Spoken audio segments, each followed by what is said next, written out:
Hello बच्चों, आप सभी का अपने चैनल पर पुनः स्वागत है।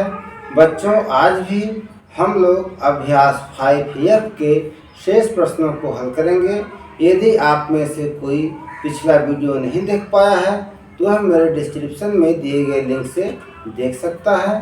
तो बच्चों, चलिए हम लोग शुरू करते हैं अभ्यास 5F के शेष प्रश्नों को, जिसमें 7वां सवाल है p² ऋण 5p ऋण 176।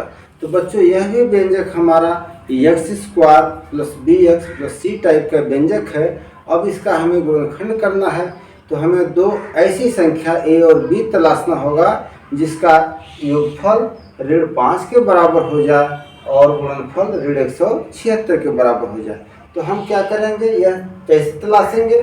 तो हम सर्वप्रथम 176 का अभाज्य गुणनखंड कर देते हैं, ठीक है ना। तो जब 176 का अभाज्य गुणनखंड करेंगे तो देखिए 2 8 है 16 और 2 8 है 16, 2 चौके 8, 2 चौके 8, 2 दूनी 4, 2 दूनी 4 और 2 एकम 2, 2 एकम 2 और 11 एकम 11। तो यहाँ पर आप देख रहे हैं कि 2 दूनी 4, दूनी 8, दूनी 16 और 16 में अगर 11 का हम गुणा कर देंगे तो हमारा 176 हो जाएगा। अर्थात हम a और b इस तरह से लेंगे कि a बराबर हमारा हो जाएगा 2 दूनी 4, दूनी 8, दूनी 16। तो हम ऋण 16 कर लेते हैं और b बराबर कर देते हैं 11। तो यहाँ पर a प्लस b जब करेंगे, अर्थात ऋण 16 में जब हम 11 करेंगे तो ये हो जाएगा ऋण 5, और जब ऋण 16 में 11 का गुणा करेंगे तो हो जाएगा ऋण 176। तो आप इसे इस तरह से लिख देंगे p² और ऋण, अब यहाँ लिख दीजिए a प्लस b, अर्थात ऋण 16 और धन 11, ऋण 16p और धन 11p हो गया और ऋण 176 कर दीजिए, ठीक है। इसे आप इस तरह से घेर सकते हैं। अब यहाँ पर देखिए p इसमें यहाँ पर भी है और p यहाँ पर भी है, ठीक है ना। तो दो का जब हम समूह बनाएंगे इस तरह से, तो यहाँ p हम कॉमन ले लेंगे, तो यहाँ बच गया p और यहाँ बच गया ऋण 16 और यहाँ पर 11 कॉमन ले लीजिए। तो जब प्लस 11 कॉमन लेंगे तो यहाँ बच जाएगा p, यहाँ बच जाएगा ऋण 16, ठीक है। अब देखिए p ऋण 16 इसमें भी है और p ऋण 16 यहाँ पर भी हो गया। तो हम p ऋण 16 कॉमन ले लेंगे तो दूसरे ब्रैकेट में बच जाएगा p धन 11। तो इस तरह से हमारा इस व्यंजक का गुणनखंड हो गया, ठीक है। 8वां सवाल है 48 धन 2x ऋण x²।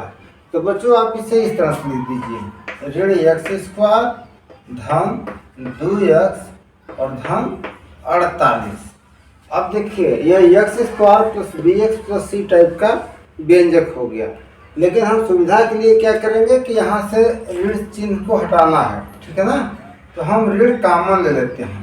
तो जब ऋण कॉमन ले लेंगे तो देखिए ऋण ऋण धन हो जाएगा, x² हो गया और यहाँ ऋण 2x हो जाएगा और यहाँ ऋण 48 हो जाएगा, इस तरह से हो जाएगा,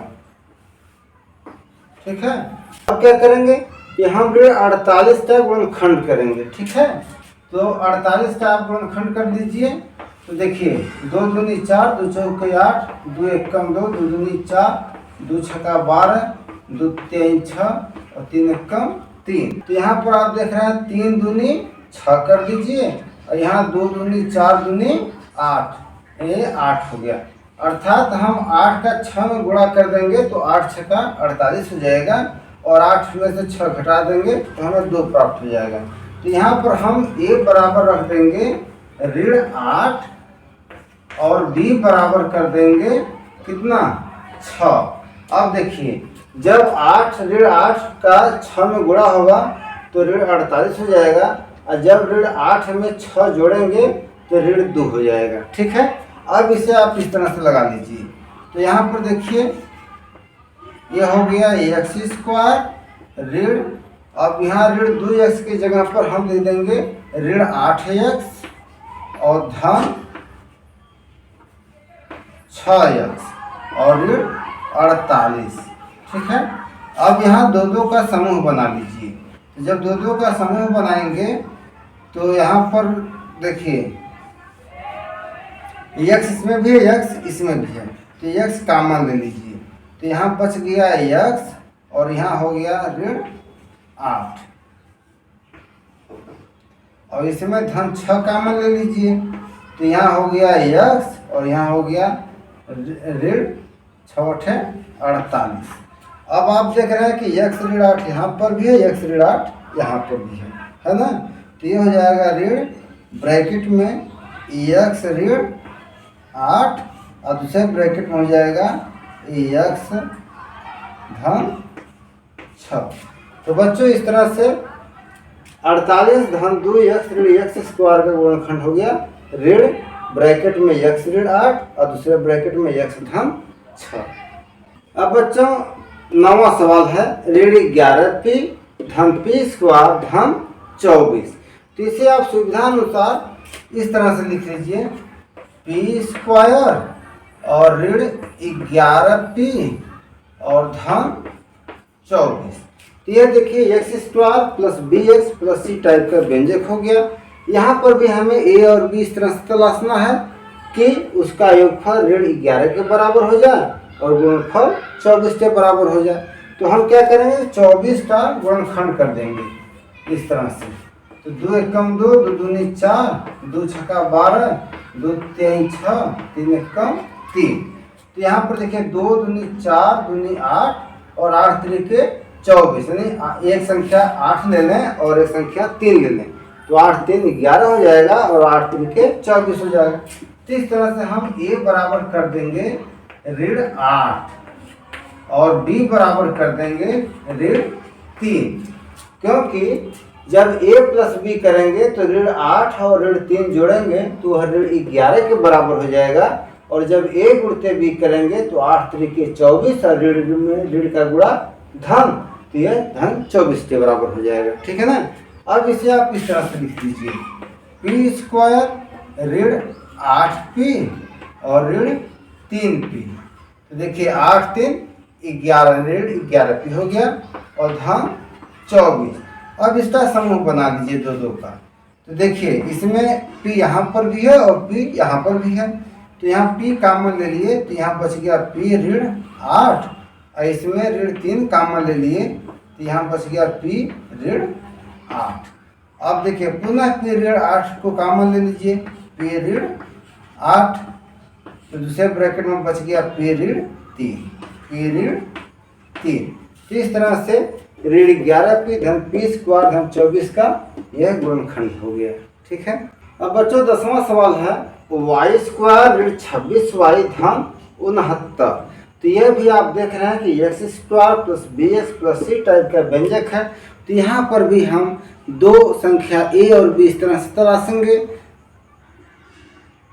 तो यहाँ पर भी हम दो संख्या a और b इस तरह से तलाशेंगे कि उसका योगफल ऋण 26 के बराबर हो जाए और गुणनफल 69 के बराबर हो जाए। तो हम सर्वप्रथम क्या करेंगे कि 69 का अभाज्य गुणनखंड कर देंगे। तो देखिए 2 से नहीं कटेगा, 3 से काटिए तो 3 दूनी 6, 3 तरीके 9। अब यह जो है सीधे 23 से कटेगा। ठीक है ना। अर्थात 23 का 3 में गुणा होगा तो 69 हो जाएगा और 23 और 3 जोड़ देंगे तो 26 हो जाएगा। तो यहाँ पर a बराबर हम कर देंगे ऋण 3 और b बराबर कर देंगे ऋण 23। अब ऋण इसलिए किए कि हमारा योगफल ऋण ही आना चाहिए ना। तो यहाँ देखिए ऋण 23 में ऋण 3 जोड़ेंगे तो 2 ऋणात्मक संख्या जोड़ेंगे तो उसका योगफल भी ऋणात्मक संख्या होगा। तो 23 ऋण 23 और ऋण 3 जब जोड़ेंगे तो हो जाएगा ऋण 26 के बराबर। और जब ऋण 23 में ऋण 3 का गुणा करेंगे तो ये हो जाएगा धन 69 के बराबर। अब इसे आप इस तरह से लिख लीजिए y स्क्वायर ऋण 3y और ऋण 23y और धन 69। अब देखिए तो यहाँ जब समूह बनाएंगे इस तरह से तो यहाँ y है, यहाँ पर भी y है तो y कॉमन ले लेंगे तो ये बच गया y ऋण 3 और इसमें ऋण 23 कॉमन ले लीजिए तो यहाँ बच गया y और यहाँ ऋण बच गया 3। ठीक है, अब एक ब्रैकेट में हो गया y ऋण 3 और दूसरे ब्रैकेट में हो गया y ऋण 23। तो बच्चों इस तरह से इसका यह गुणनखंड निकल गया। बच्चों एक 11वां सवाल है a घाते 4 माइनस 5a स्क्वायर धन 36।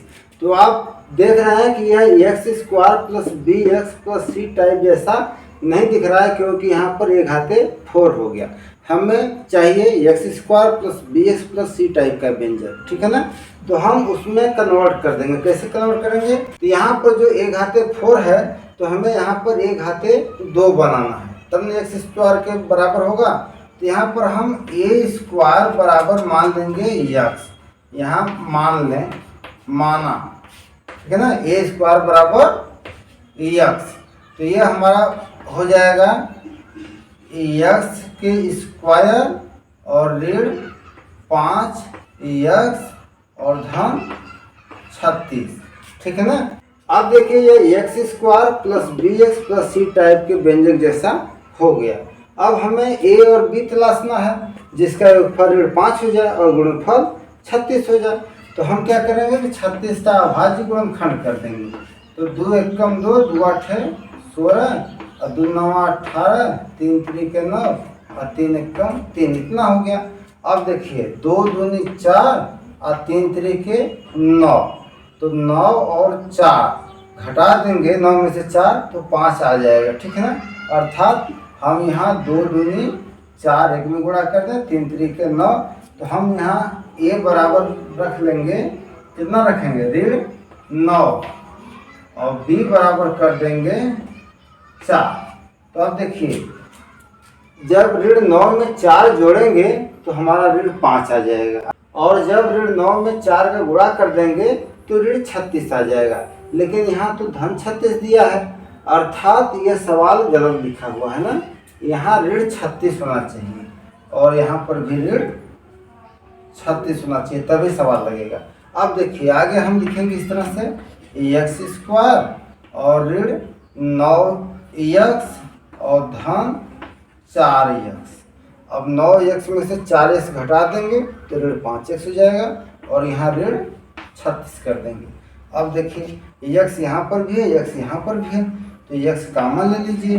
तो यहाँ बच गया x और यहाँ बच गया ऋण 9 और यहाँ पर 4 इसमें है और 4 इसमें भी सम्मिलित है कि ना। 4 9 36, यानी 4 गुणते 1 है, या 4 गुणे 9 है, तो 4 दोनों में सम्मिलित है। तो हम यहाँ पर 4 कॉमन ले लेंगे, तो यह बच जाएगा यहाँ पर x और यहाँ माइनस 4 9 36। तो यहाँ पर आप देख रहे हैं एक ब्रैकेट में क्या है, x ऋण 9 हो गया और दूसरे में भी x ऋण 9 है। तो यहाँ x ऋण 9 क्या करेंगे, कॉमन ले लेंगे, ठीक है ना। तो यह दूसरे ब्रैकेट में हो जाएगा x धन 4। अब हम क्या माने हैं कि माने हैं a स्क्वायर बराबर x, यानी जहाँ x है वहाँ पर हमें क्या करना है, a स्क्वायर करना है। तो यहाँ पर हम लिखेंगे a स्क्वायर ऋण 9 हो गया ये, और यहाँ पर हो गया a स्क्वायर और ऋण a स्क्वायर धन 4, क्योंकि आप माने हैं a स्क्वायर बराबर x, ठीक है। कितना हो गया? अब आप देख रहे हैं कि ये a square minus b square के फॉर्म में हो गया, ठीक है ना। तो जब a square minus b square के फॉर्म में हो गया, अर्थात ये हो गया a स्क्वायर और यहाँ पर आप देख रहे हैं कि यह हो गया ऋण 3 का स्क्वायर, हो गया कि नहीं। अब यहाँ है a स्क्वायर धन 4। अब जब इसे हल करेंगे तो कोष्टक में a प्लस 3 और दूसरे में हो जाएगा a माइनस 3 और ये है a स्क्वायर प्लस 4। तो इस तरह से a घाते 4 माइनस 5a स्क्वायर ऋण 36 का यह गुणनखंड हो गया। तो बच्चों आज बस इतना ही, फिर हम मिलेंगे नेक्स्ट वीडियो में शेष प्रश्नों के साथ। तब तक के लिए आप सभी को बहुत बहुत धन्यवाद।